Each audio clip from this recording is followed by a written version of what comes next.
C'est fort. Le général Makosso se prononce sur l'affaire de la disparition de Eli Pada pour une première et dernière fois. Depuis un moment déjà, l'homme de Dieu Eli Pada est porté disparu. Chose bizarre. Apparemment, sa famille ne sort pas pour dénoncer les faits pour que la justice puisse saisir l'affaire. Chose étonnante, n'est-ce pas? Le général, dans une vidéo, a expliqué réellement ce qui s'est passé, comment ils ont été les deux emprisonnés et se sont évadés. Ouais, c'est pas du jeu. Regardons la vidéo pour mieux comprendre et à la fin, on revient.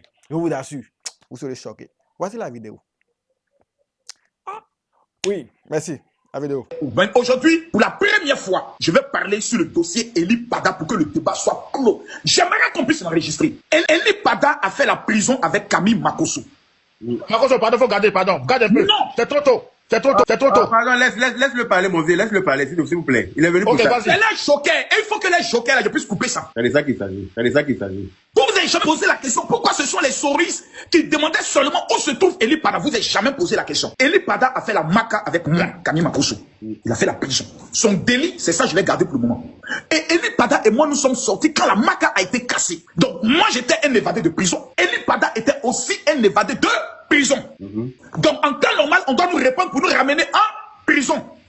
Si on me convoque dans un commissariat proche et qu'on me pose la question dans mon PV, monsieur, avez-vous fait la prison qui est le BABA des PV? Je dois dire la vérité, oui. Quand? Exactement. Et quand est-ce que vous êtes sorti? C'est pour ne pas répondre à cette question-là que Eli Pada a fui. Les gens, j'ai l'impression que les gens, quelqu'un disparaît, la première des choses, c'est sa famille qui porte plainte. La deuxième des choses, sa communauté aussi prend le soin d'informer les autorités. Nous avons demandé à la communauté d'Eli Pada, souhaitez-vous que nous puissions porter plainte? Ils nous ont dit, on est qu'à laisser, eux vont régler ça. Sa famille n'a jamais porté plainte. Sa famille n'a jamais fait quelqu'un qui perd son enfant. Mais tous les jours, doivent être sur les médias pour dire vraiment, nous demandons aux autorités de nous aider à retrouver notre parent. Tous les jours, est-ce que vous voyez ça? Jamais. Il y a un pasteur qui est un prophète qui fait ce programme au niveau de la BAE. Écoutez bien ce que je vous dis. BAE là, il y a un prophète qui organise ce programme à la BAE. BAE, stade BAE là. Il y a un espace où il organise ce programme de prière à l'intérieur. C'est un soroïste. Moi, Camille Makosso, il me l'a dit. On devait organiser au palais des sports un grand programme de prière pour la paix en Côte d'Ivoire. Lorsque les opposants organisaient le programme au stade Oufoué-Boigny, ce monsieur est venu appeler tous les pasteurs qui devaient opérer avec nous. Donc, Yaya Dion Robert, le prophète Olivier Dawa, pour leur dire que moi, Camille Makosso, j'ai reçu 500 millions pour organiser ce programme-là, et que si eux s'engagent dans le programme, ce serait dangereux pour eux. Après, il faisait la mission. C'est lui-là qui a recruté Eli Pada pour qu'Eli Pada commence à donner des révélations que Soro Diop va être président de la République un jour.